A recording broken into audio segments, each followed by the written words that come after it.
Hello, everyone, and welcome again to session number 3 of Open the Door to Partnerships from the Lab Innovation Networking Center. My name is Lindsay Maychek from FedTech, and I will be your moderator today. Thank you again for spending your day or your afternoon with us. Before we officially kick off, as per usual with any virtual event, we have a contingency plan. So if Zoom or your computer, anything like that were to crash, please just restart. That tends to alleviate any of the issues. We're also recording all of these sessions, so fear not, we will make sure that they are posted publicly and that you have access to them. So do not worry, they will be on YouTube within the next week. For Zoom webinar, a few quick tips. The chat is going to feature a lot of useful links from your speakers today, so be sure to check out the chat feature for those links. Otherwise, if you need to interact with any of the panelists or our team, use the Q&A feature. The Q&A, that's at the bottom, it's marked Q&A. 2 bubbles there. Type your question, hit send, you'll see your name, and we will respond to it together. Lastly, your thumbs up. Use those buttons to upvote and bring to the top of the queue if you see questions that you want to interact with and get answered early on. And then for audio settings, if I am coming into your ear too loud, or if you need to adjust your settings at all, use that caret next to the audio settings at the bottom screen of your bar to adjust. So welcome back. Again, the Lab Innovation Networking Center is comprised of the 4 Bay Area labs. Even though they're all based in California, they interact with companies from across the country, and a lot of the lessons and connections and ways to engage that you're going to hear today are applicable wherever your company may be. So very, very thankful for the Lab Innovation Networking Center for hosting us today. So what are we going to cover today? This is a really exciting session, and one that I think when you read the title were a little skeptical. Is this real? Yes, today we are talking about no-cost connections, ways that you can engage with the national labs with little to no cost for your business. So lots of great speakers coming today. We have the Molecular Foundry, we have the High Performance Computing for Energy Innovation Center, and of course, we'll have the lab partnering service demonstrate the resource there for you that is no cost and a great tool to leverage. So lots of great things coming up in our last of the 3 sessions. But first and foremost, I'd like to introduce the Chief Commercialization Officer of the Department of Energy's Office of Technology Transitions, Dr. Vanessa Chan. She's been with us all week and an innovator herself, and I know has a lot of great ways that people have used the national labs to benefit their business. So Dr. Chan, the floor is yours. Thanks, Lindsay, for the intro, and everyone, welcome back to the 3rd day of our Bay Area Link event. Yesterday, you had a chance to dig into a few of the research agreements that businesses can take advantage of to develop and improve their products. You heard from a couple of companies who partnered with our labs to do just that. Today's final installment of this Link series focuses on those resources that are available to you at a de minimis cost. Seriously, it's pretty incredible, these resources that you can use across the lab facilities. So one of the most important reasons we established the National Laboratory System immediately after World War II was to provide a home for large-scale, costly scientific facilities that universities could not afford. These user facilities would be absolutely essential to preserving America's scientific leadership for generations to come. And building and operating these large-scale facilities has been a central part of the DOE mission. Today, DOE's Office of Science hosts 28 user facilities at national labs across the country. They're a shared resource for the scientific community, and tens of thousands of researchers use them every year.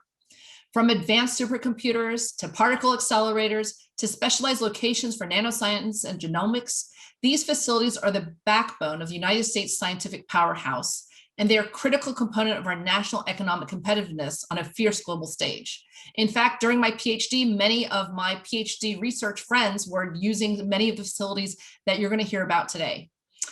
And what's great about them is that after a peer review process, any qualified researcher has access at minimal or no cost.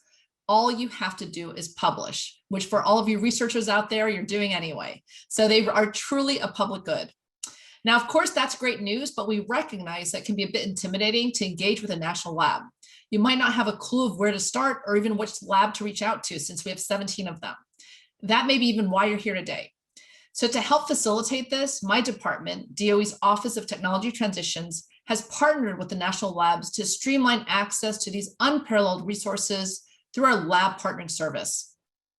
At labpartnering.org, We've built a one-stop shop for people looking to learn more about the work labs and explore ways to collaborate and partner, as well as the facilities that organizations can access to advance their work. So later on, OTT's own Rob Battelle will be showing you the best of what this web platform has to offer to you, the innovation community. Because every time we make it a little bit easier for a researcher to bring a product to market, or a US company to eke out an advantage that makes us that much more competitive, we're setting up the nation for continued leadership in the years to come. So buckle up and please enjoy today's conclusion to this fantastic event series. Thank you again to our Link Labs and FedTech for organizing this event, and we look forward to collaborating with you in the future. Thanks. Thank you very much, Dr. Chen. As you've mentioned, and as we heard, lots of exciting things coming up today. So we're very excited. We're going to jump right into our program, but we're going to start with enhanced Q&A first. So we're really excited. As we've mentioned, that Q&A feature is open. So feel free to post your questions. If you want to talk to a National Lab official, now is your chance to do so directly. And we have a great team here assembled from each of the 4 Bay Area labs at Link to answer your questions. So first, I'd love to introduce Diana Cresswell from SLAC National Accelerator Laboratory to introduce herself. Hi, Lindsay. Hi, everyone. I'm Diana Cresswell, and I'm from SLAC National Accelerator Laboratory. We're an Office of Science lab run by Stanford University. So I help manage the Proposal Advancement Office at SLAC. We primarily help with proposals and contracts, and oftentimes help facilitate collaboration with both large and small industry partners. So we're one piece of the tech transfer process at SLAC, and we can help connect you with the right contacts at the lab to explore partnership opportunities.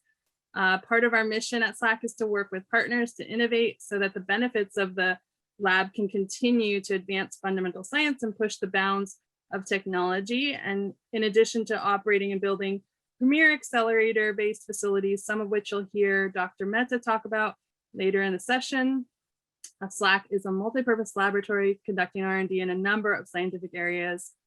So we focus on chemical science, material science, bioscience, plasma and fusion energy science, applied energy, and high performance computing. We also have many years of experience in accelerators, detectors and sensors, X-rays, and lasers. So these capabilities provide an opportunity for us to grow with partners like you to advance fundamental science and innovate commercial applications. So thanks, and I look forward to connecting with everyone. Great. Thank you very much, Diana. And as she mentioned, Dr. Mehta is going to be showcasing a user facility at SLAC that you'll be able to have access to, so stay tuned for that. Next up from Lawrence Livermore in the enhanced Q&A team, we have Dr. Hannah Farquhar. So Hannah, welcome, and please introduce yourself. Hi, Lindsay. Thank you. So I'm Hannah Farquhar from Lawrence Livermore National Lab.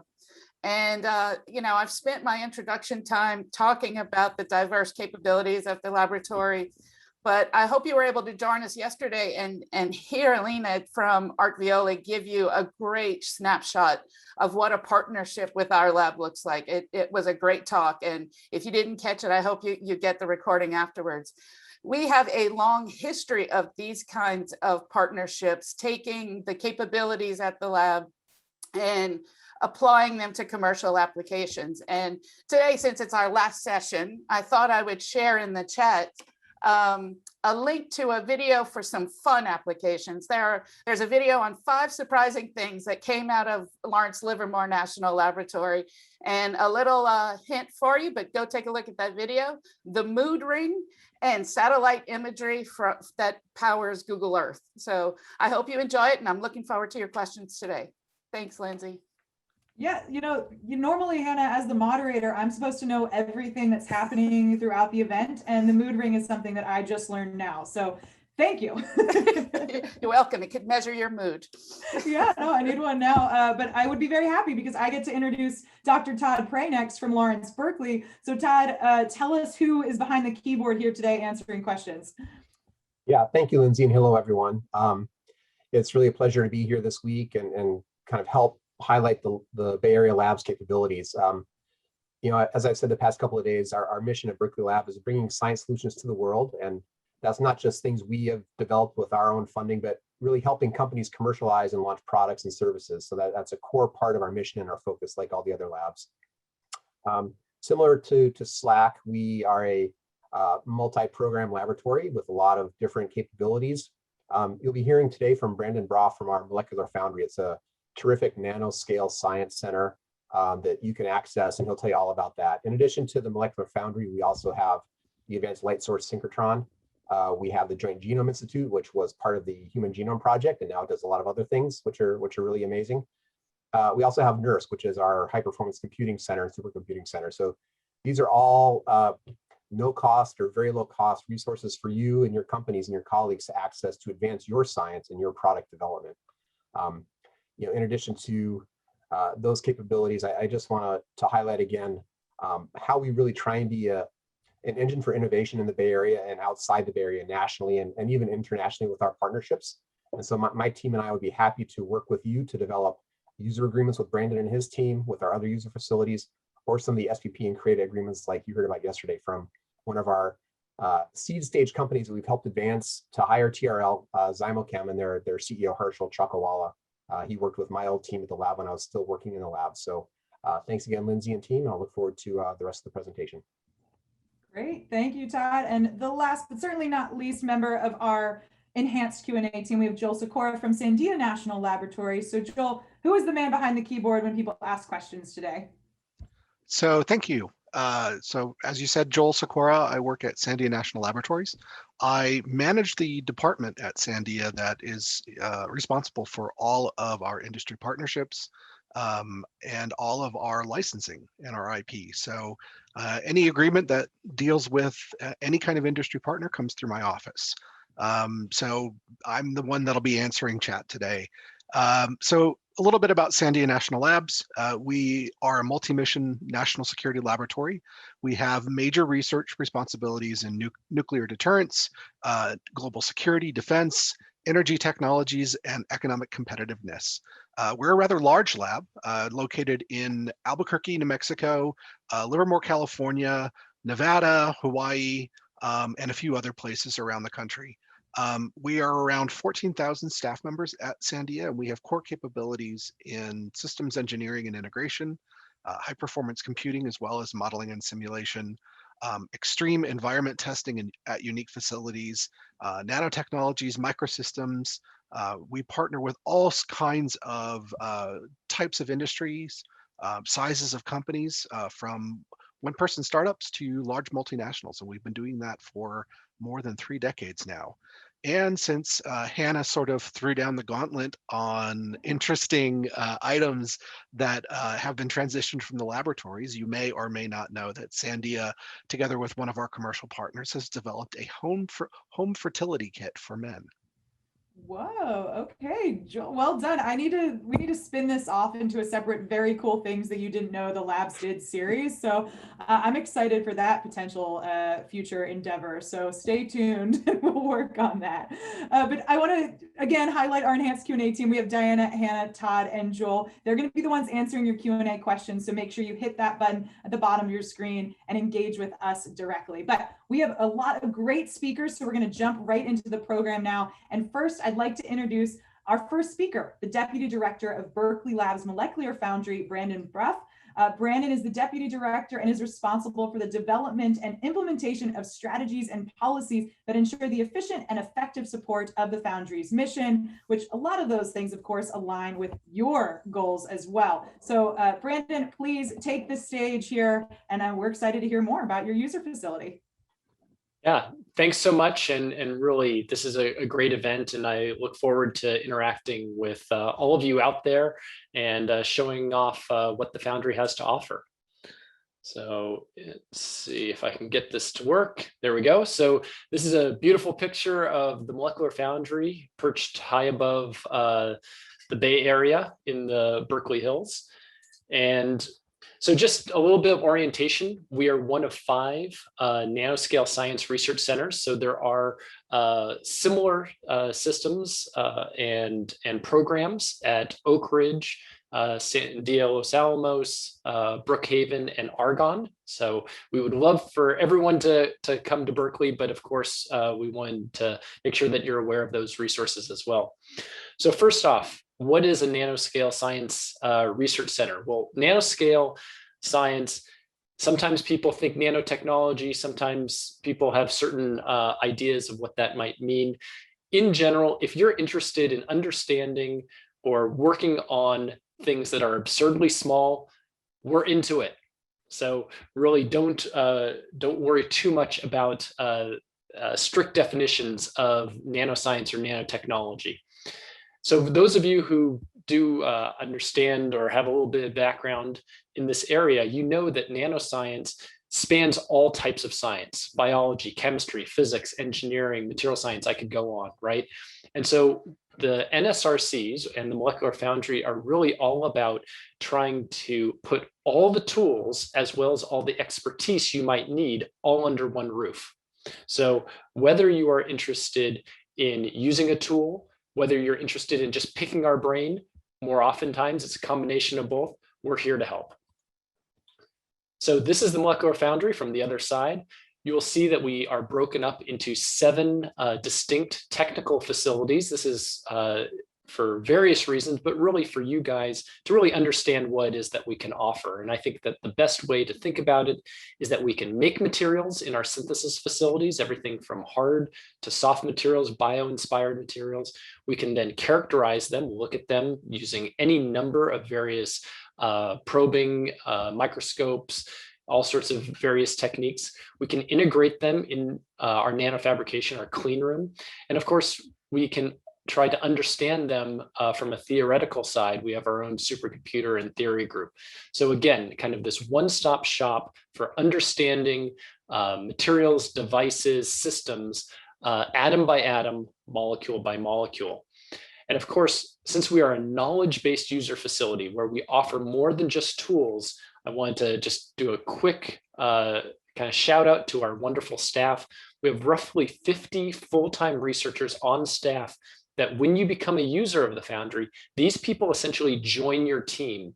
They are not simply a technician to turn a crank and point you in the direction of a tool, but they are there to be a part of your team to see your success in whatever scientific endeavor you have. Now at the Foundry, we've got, well, this doesn't look like it presented exactly how it should, but in general, in the before times, we would have roughly 1,000 people physically show up at Berkeley and work within our laboratories. You can see that in fiscal year 20, we were down a little bit in light of the pandemic. But the real important thing here is that we have consistently been between 10 to 15% of all the people who show up are coming from industry, almost entirely from small businesses. You can understand small businesses trying to get a foothold and really understand the science that governs whatever it is that they are trying to develop. I like to say that we're there to work in that pre-competitive space to make sure that what you're trying to do does not violate the laws of physics. So really quickly, when you become a user of the Foundry, you get access for 12 months. That means you can do whatever you want in our labs with our people for 12 months. And this is a quick survey that we did, and you can see the productivity of our businesses who have come and worked for us. So this represents after a 12-month project, you're seeing IP developed, roughly $2 million on average of funds raised. You can imagine, what the scientific credibility can lend to a pitch meeting, right? Creating jobs and scientific publications. Again, I just want to emphasize nanoscience, it can affect all industries. And so these are a couple of different areas in which current users are applying the scientific tools that we offer to various products that really span everything from biomedical to upcyclable plastics, PV, batteries, all sorts of really cool things. So I want to highlight very quickly 3 different companies. So 2 of which are probably ones that you haven't heard of, A-Beam and Xtherma. They're small to medium-sized companies. And you can see that they are gaining tremendous value from partnering with the foundry partnering with the national lab, but this is not exclusive to just small companies. Large companies also de-risk a lot of their long-term investments, such as Dow. So very quick on the nuts and bolts. As I said, when you apply to the foundry, you get 12 months of access. That is requested through a short proposal process. It's only 2 or 3 pages long. It is peer reviewed, much like a grant proposal. And you can use that 1 year however you like. Most people set up shop, frankly, and it's free. You know, that's one thing is say, hey, this seems too good to be true. It is indeed free. The payback to the federal government is simply that you are publishing, or at least willing to publish, something that's publishable, and that in turn fuels the kind of knowledge-based infrastructure of this country. So I wanted to say that there's a number of various resources that we have. We even have a specific web page for industry users, which is linked there, and I think it's going to be sent around.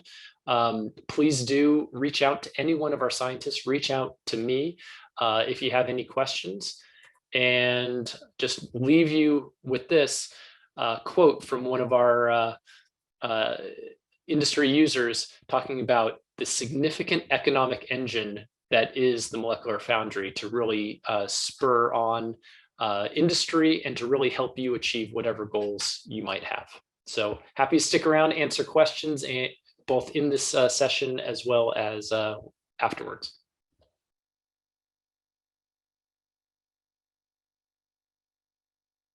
Thank you very much, Brandon. A big thing from your presentation that you work with businesses of all sizes. So definitely, if you have a question for Brandon and about the molecular foundry, please make sure you use that Q&A function at the bottom and you'll be able to ask your questions directly. So now let's head into our next user facility. Apruva Mehta is a lead scientist at SLAC National Accelerator Laboratory and has over 25 years of experience. He's going today to talk about the Stanford Synchrotron radiation light source and how you can leverage those resources at SLAC. So Dr. Mehta, the floor is yours, please. We're excited to hear more.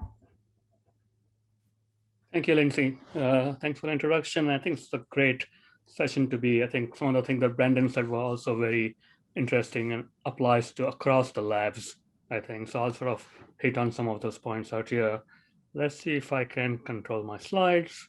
So what I really want to talk about is how national labs and specifically SLAC is interested in solving real world problems with a partnership model that we are sort of developing.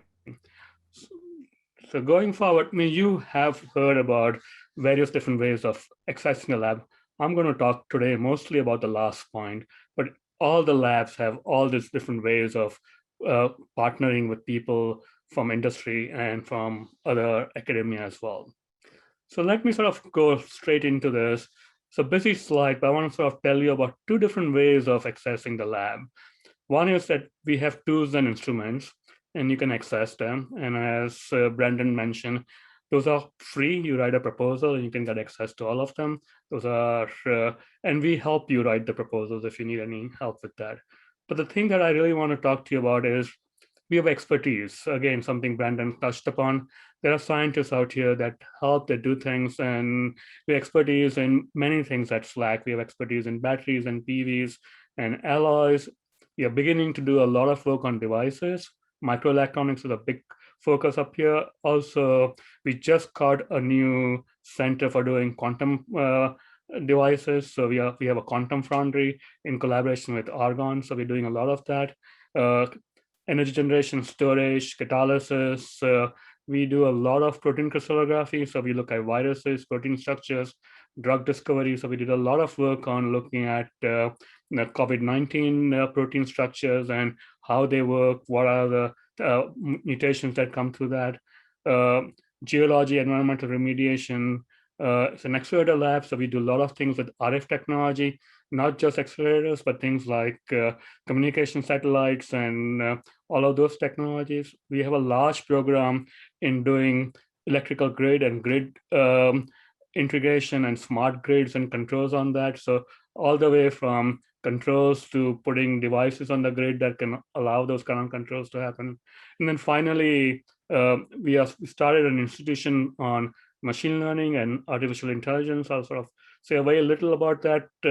Stanford has a strong collaboration part in that, so I'll talk about that a little going forward. But the final thing I want to sort of talk about is we have friends who are experts. Some of us are experts, but we have friends who are experts, and we work across the lab. So that's sort of what you get by leveraging and working with us. So going forward, we have lots of tools. If you know how to use them, you heard about them, we can help you access them. We can help you write proposals to get access to them. We can help you use them. We can help you and probably analyze data coming from them. And this is sort of a short list of some of the things that we've sort of done in the past using these tools, but this list is very, very small, right? So we looked at, with the industry, we are looking at lithographic mirrors and how they form, or we are looking at how batteries operate or fade, or we are looking at how microelectronic processing happens. So we look at how drugs can get developed and how we develop new drugs with some of the industries in the Bay Area and across the world. We look at how biomedical devices fracture and fail. I'll talk a little bit more about this in the end. So there are many, many things that we sort of do, which are in this tools and instrument section. So as Brendan mentioned, access to many of these labs and facilities is through a peer-reviewed proposal, and it's free if you're willing to publish, but there's also a proprietary pathway. So even if you write a proposal and you don't want to disclose everything that goes into it, there are ways in which you can sort of do something slightly in between no cost and cost. So our instruments are running on those things run on a full cost recovery mode. So you're paying few $100s an hour. About $300 is probably the about amount it comes for an hour for accessing some of the instruments. And then the stuff that you do is protected by IP agreement with SLAC and Stanford. So that's the way you can sort of use our tools and instruments. But I want to sort of, in the next couple of minutes, talk about the other way you sort of access us and other labs. And that's through expertise. So many of us come through this as domain scientists. So I was a material scientist. I'm still a material scientist. I do a lot of material science as my second job at SLAC. So we have some of the expertise that you can leverage. We can work with you in collaboration with that. Other thing that is really interesting and important is SLAC has over 2,500 users coming in every year from all over the world. They're world experts, and we get to know them. We get to know some of their problems. So we may not have expertise, but we have connections to experts. So, we can put you in touch with other people. We can say, hey, I don't know anything about this, but so-and-so at UC Davis or so-and-so in such an industry knows this problem. Maybe you two should talk to each other. Maybe we can help that thing happen. Other thing that I want to sort of also say is SLAC is a division of Stanford, and Diana can tell you more about that. So through that, we have a very, very strong connection to Stanford. So SLAC, through that, you get access to a lot of the resources that Stanford has, a lot of the expertise Stanford has, and then sort of going forward. And I haven't put that on this slide, but I'll sort of talk about it in my last example. We work across the lab. So for me personally, I have done measurements at ALS at the Berkeley lab. I've also done some work with Livermore. So we work together across the DOE complex. It's not you come to one lab and you can't go to the lab. Sometimes we sort of go across the facilities to see where the best science gets done. So we work together as a large DOE complex. So if you have problems that you want some help on or some thinking, come talk to any of us, and we can try to sort of figure out either if you can use our facility to solve them, or we can find some experts who can help you, or we can probably send you to some other people that we know across the lab who can probably help you do that as well, right? So I just want to end by talking about this one particular example.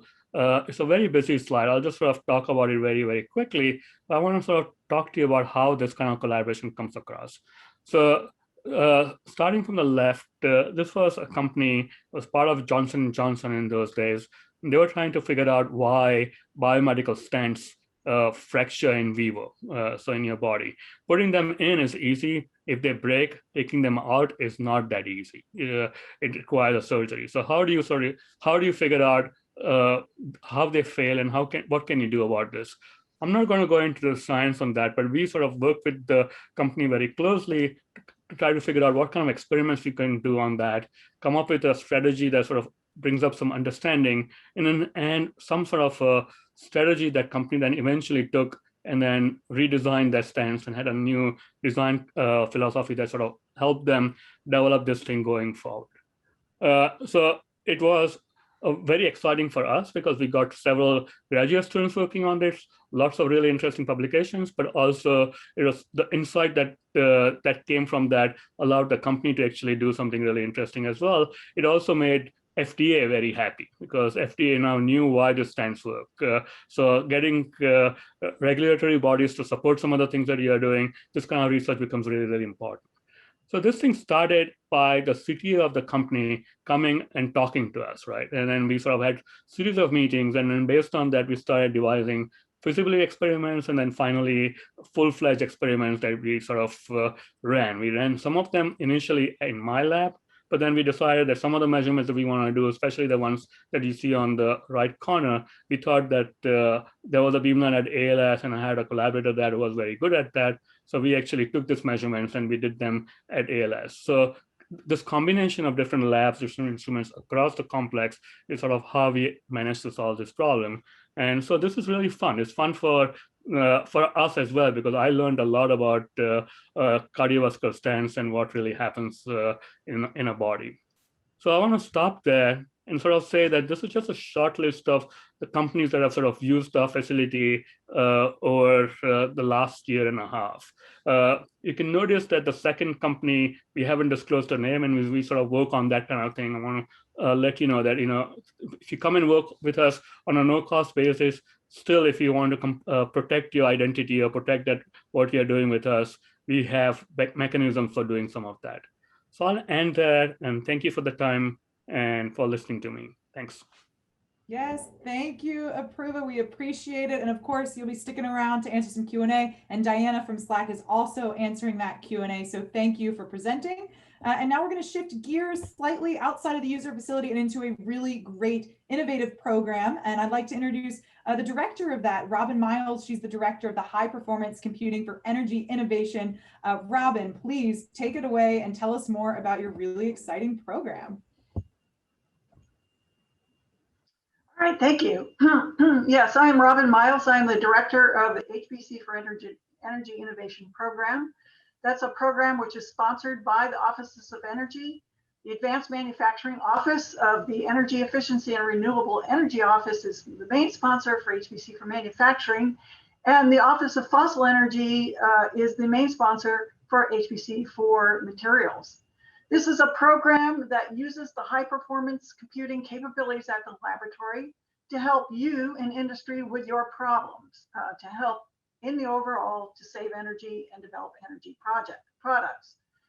In this program, DOE will give a national laboratory PI up to $300K to work on your problem, and we ask from industry about 20% in-kind funding. So why are we doing this? So the national laboratories have been into advanced computing since they started post-World War II. We have some of the largest computers in the world. We're starting to put our exascale computers online now in the next year or two. We can use these large resources coupled with our unique software capabilities, our unique experts to help you with your problems. Many of these large computers have novel architectures, so a lot of the computational work, the code that runs it, needs to be modified to run efficiently on these platforms. We have the competent people who know how to do that. We also have experts in the areas of things like computational fluid dynamics, materials design, additive manufacturing, a lot of the processes which are current and of very great interest to industry. These people literally spend their careers studying and working in computational analysis, And they are able to help you with your tough problems, your research problems, and that's the whole point of this program. So the value proposition that we give to industry is that we have these capabilities, these large platforms, all the computational scientists, and because of that, we can do large multi-scale, multi-physics modeling for you. And when you have that, whether you're working from atomistic to continuum level, for example, a variety of physics that you want to include in your problem, you get the accuracy of your physics to be more and more resemble what's really going on in the process. And when you do that, you can start replacing some of that experimental work with computational work and bring down the overall cost and reduce risk. In the ultimate version of that is material design, where you really do have to work at the atomistic level, which has amazing impacts on what goes on in the continuum level. Also optimization. When you can do multiple runs on your problem using these large platforms, you can do much better optimization. We've had some people who required months to do one version of their modeling of their process. If it takes you months to do modeling of one version of your process, there's no way you can do hundreds of it to optimize your process. We can help with that.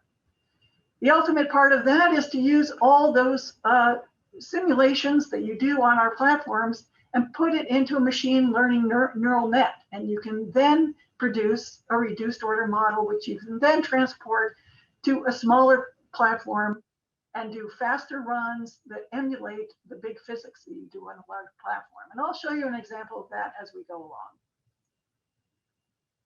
So all this enables advanced products, shorter time to market, better quality, improved processes, higher yield, less material, and that will save energy on the national scale, which is of course what DOE is interested in doing. And our PIs benefit as well, because it helps them to advance the state of their art. We have worked with over 40 companies in the United States, large to small, with over 100 projects that we have funded since we began in about 2015. So some of the large companies that we work with are people like Ford, UTRC, which is now Raytheon RTRC. We've worked with Dow Chemical. We've worked with Procter & Gamble. Most of these companies have very sophisticated computational efforts, so they work very well with us. But we also work with very small innovative companies as well. A lot of companies are working on novel energy products, novel energy processes such as biofuels, batteries, that sort of thing. Those are also candidates for this kind of program. And then there are the legacy industries. Some of those may or may not have large computational capabilities, but they have large processes that they run to make things that are in production, and they cannot afford to bring those down or to do a lot of experimentation. They need to run all these computational problems so that they can eliminate that experimental and understand how to improve their process without doing a lot of things which might mess up their production line. So how does an industry partner engage in this program? So we run 2 solicitations a year, one in the fall and one in the spring. We're actually about to start our spring solicitation in the next couple of weeks. So if you're interested in this program, please look at our website. So an interested industry partner writes up a 2-page concept paper and submits it to our solicitation. You don't have to know anything about the National Laboratory PIs when you do that, because if we are interested in your concept paper, we will find a National Laboratory PI that can work with you. We have never failed to find a laboratory PI that can work on the problem that industry has given us. And then you work with that National Laboratory PI to write the full proposal. And then if that full proposal is funded, then you do create a cooperative research and development agreement with the national laboratory that you are working with. We are working with 8 different national laboratories, including Livermore Labs Lawrence Berkeley Lab, and Sandia, who are all in this call today, and then 5 others. I'm sure you can guess who they are.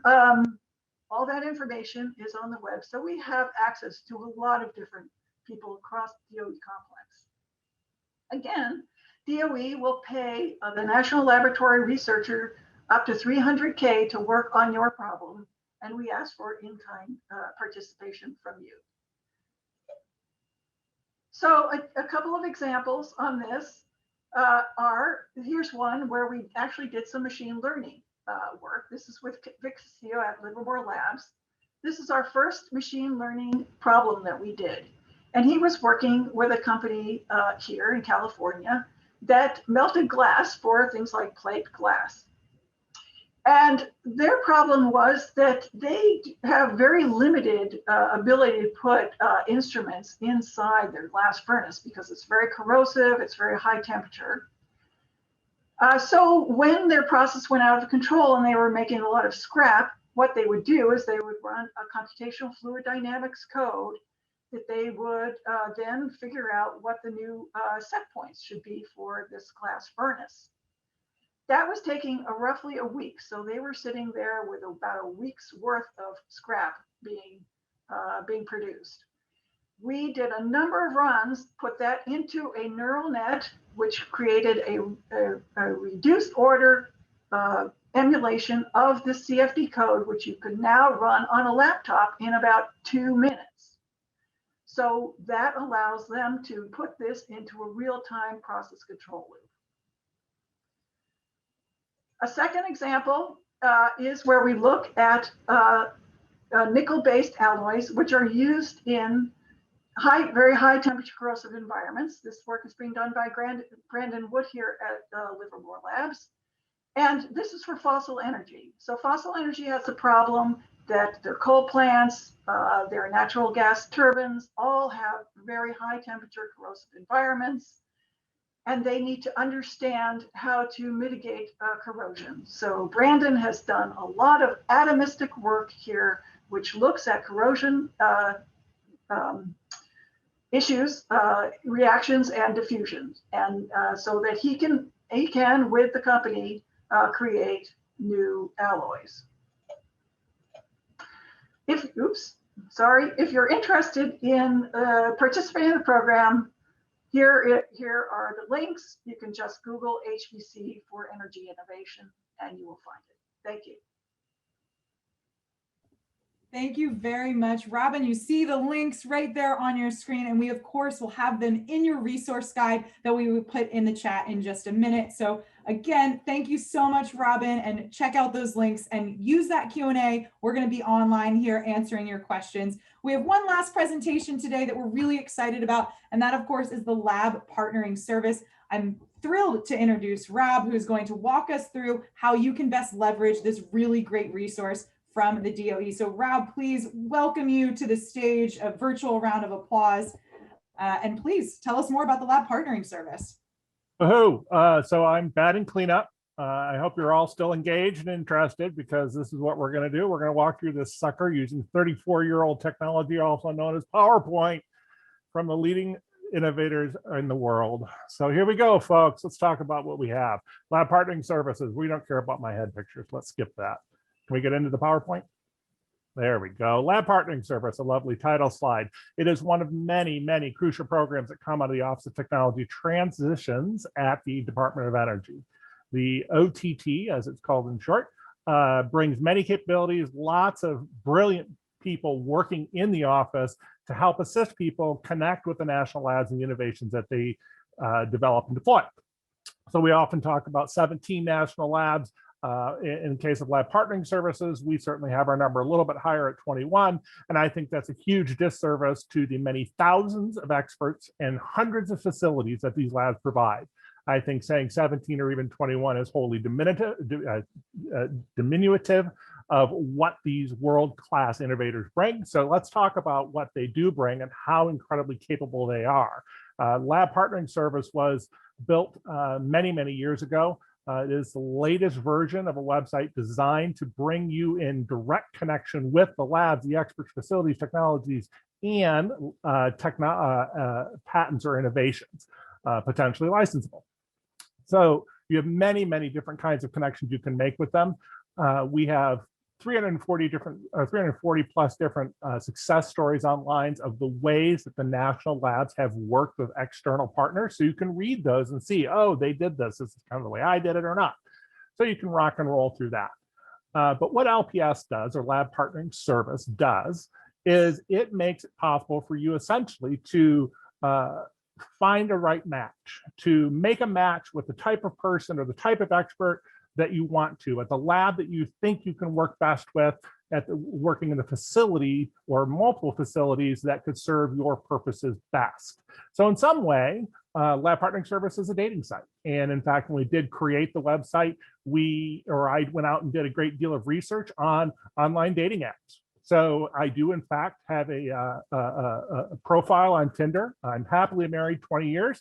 My wife is unhappy about that profile, but it remains there. And since we've been online here, I went and turned my Tinder profile on my phone, and I've got 3 new connections since we've been here. So I don't know what I'm going to do with those, but they're there. So the Lab Partnering Service is designed to help you in some sense swipe right. Let's get to that right connection. Let's make that right personal connection to the smiling face, the person that does the technology that you're looking to accomplish, the people you want to collaborate most at the places and the technologies you want to work on best. So this is what it's about. And you can read the slides, but we do provide many different kinds of ingredients to that successful technology transfer. And one is that effective matchmaking. So when you go to the site, we do make it possible for you to search by different areas of interest and technologies, but also by the different kinds of things you're looking for, whether it's a person, a place, or a thing. We provide information, very high level information on the different types of contracting mechanisms available to you. And then lastly, there's a fair amount of information on accessible funding mechanisms through Office of Technology Transitions and other organs within the agency. So we'll skip this, you can read that on your own. One of the big benefits of the Lab Partnering Service is the ability to look across all the national labs. And we do provide this particular site and page on the site called Choosing a Lab. And what that enables you to do is look at each individual lab, kind of get an idea of who they are, what they do, where they are. You can see right away the amount of information we have for any one lab online at a Lab Partnering Service. This is by no means all that any lab does. This just happens to be what we placed on Lab Partnering Service. So this is an exciting slice of what we do in DOE, but it is by no means all of it. So you can directly connect to any national lab through this.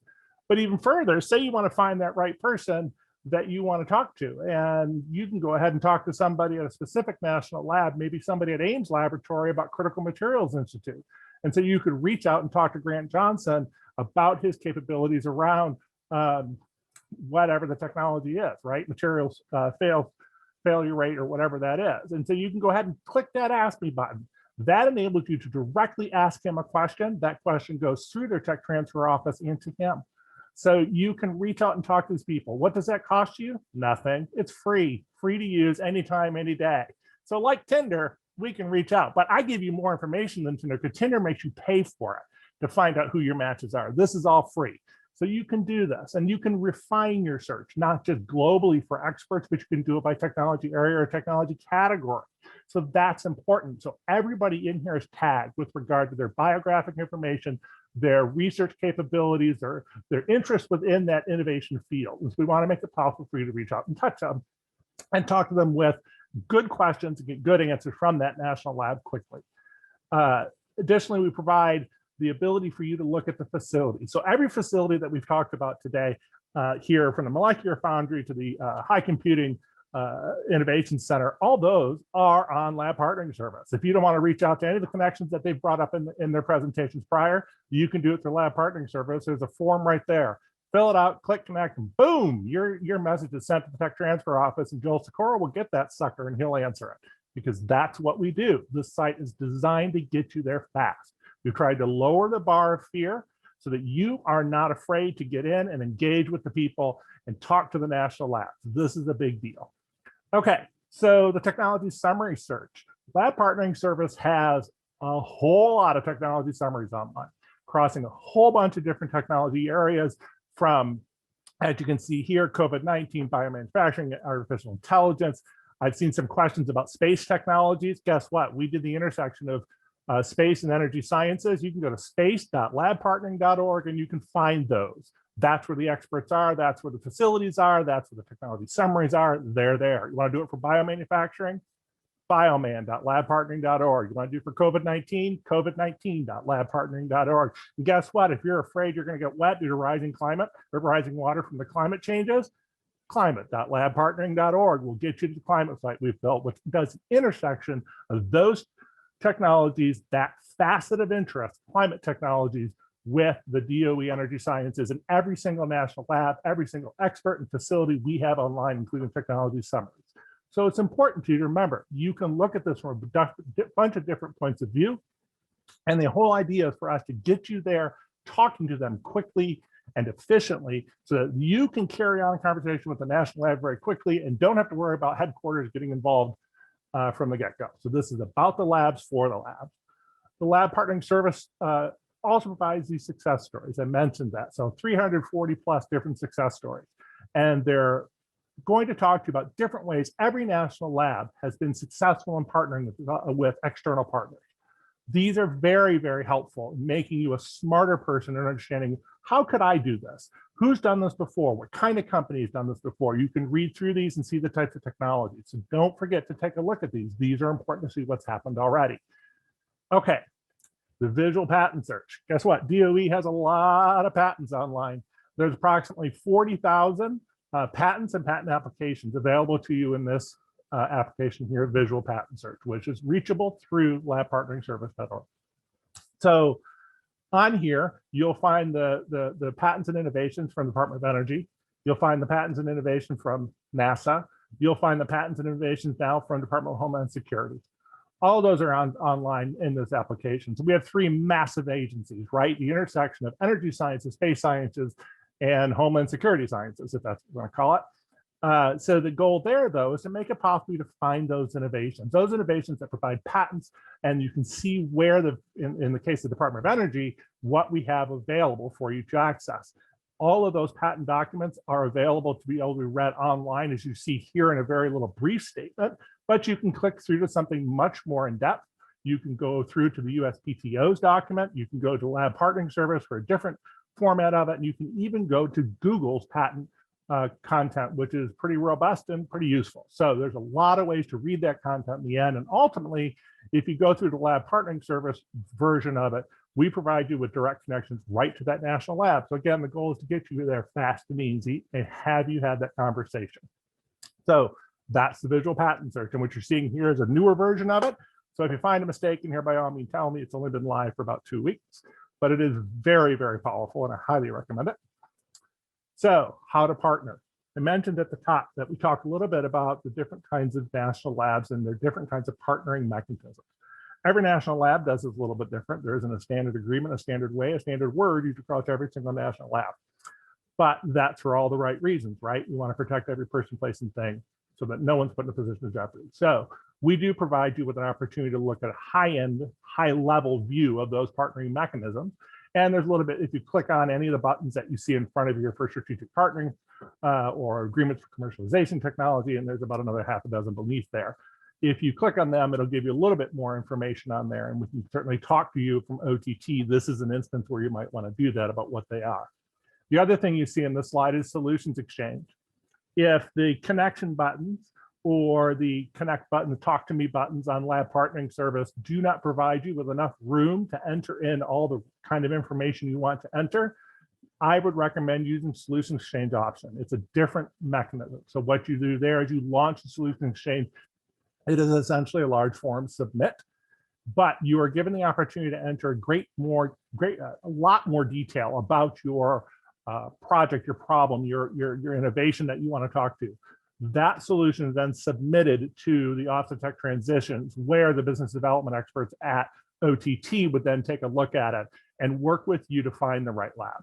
So there's different ways to do this. You can either get smart on your own, do it on your own, talk direct to National Lab, and that, Bob's your uncle. Or if it's a little more complex and you need more help, you want someone to help you hold your hand and get through this and do this successful and be successful, Solutions Exchange with OTT is a way to do this. There's lots of different ways to connect. As I said, we've launched a climate website, launched about a week ago, Earth Day. And the goal here was, of course, to look at the intersection of the innovations coming from the National Laboratory Enterprise with the climate technologies, and that's important, right? And so they're reminding me, I got 1 to 2 minutes, and I got to wrap up soon. So LabPS is a success. Here, it's a bunch of, here's 4 ways that people have said we're great. Can you imagine how many I get in my user study to say we're not great? A lot. Every year we do a user study. Everybody on this call is welcome to participate. There is a link on the bottom of the website to do so. We'll put your name in the list. You can participate and tell me how great we are or how great we are not. The goal is to learn and to improve the site every single year because we need to know what you want. It is a site that is transitioning. We're doing new things. We're putting a new taxonomy out here. We're building new sub-sites for us to support it. You can see a bunch of them here, whether it's biomanufacturing, AI, quantum technologies, carbon technologies, climate, COVID, et cetera. That's kind of the end of it. The final slide I would say here is the one that's the most important of anything I've shown you here, which is talk to us. Reach out, send me an email. I'll talk back to you, and I'll get you in touch with Joel because I'd like to have used Joel and send him as much email as possible. But anybody on here, whether it's Hannah or Todd or anybody, I think Todd probably needs more emails from me. So we'll do that, and we'll make certain that everybody gets questions and answered and done in a reasonable amount of time. That's all I got.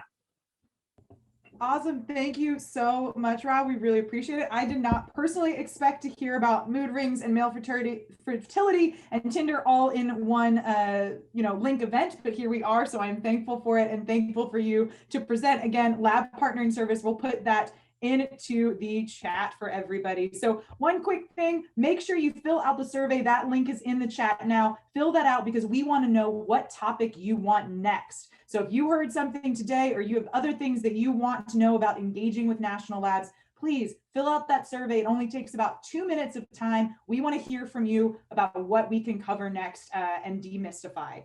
Number 2, we have a resource guide coming your way that has all the information from all the great speakers that you heard throughout each of the 3 sessions. And then last but not least, answer this quick question for me as we head off into the sunset. On behalf of all the linked labs, the Lab Innovation Networking Center, FedTech, the Department of Energy, I'm Lindsay Maychek, and I appreciate your time. Thank you so much for being here, and we will see you at the next link event. Have a great day, everybody.